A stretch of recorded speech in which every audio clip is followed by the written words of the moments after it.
जय हिंद. सर्व रिक्षा चालक बांधवांना ऑटो रिक्षा संयुक्त कृती समिती यांच्यातर्फे आवाहन करण्यात येत आहे की 24 ऑगस्ट 2024 रोजी सकाळी 8 ते रात्री 8 पर्यंत आपण सर्व रिक्षा बंद ठेवायचे. बदलापूरमध्ये झालेली जी अमानुषीय घटना त्याच्या विरोधात आज हे आंदोलन आपण पुकारलेलं आहे, बंदचं आंदोलन कृती समितीच्या माध्यमातून. तर तरी सर्व सोलापुरातील आणि महाराष्ट्रातील महासंघाशी जुडलेले सर्व रिक्षा चालक बांधवांनी या कडकडीत बंदमध्ये सहभाग नोंदवा आणि आपली माणुसकीची एक मिसाल दाखवून द्या. जे घटना अमानवीय आहे, कलंक लागलेला आहे, पूर्ण माणुसकीला कलंक लागलेला आहे, अशी घटनाच्या निषेधात आम्ही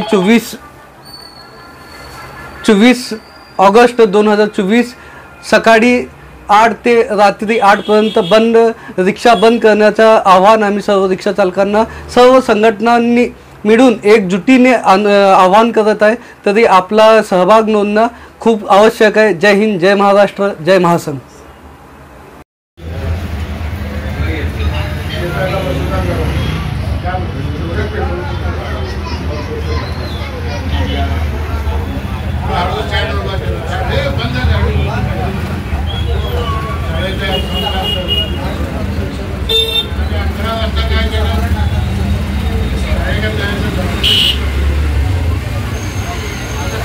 घेऊन गेल्याबरोबर आता मी बेकार बसले की माझं तंबाखूचं वांदा झालंय.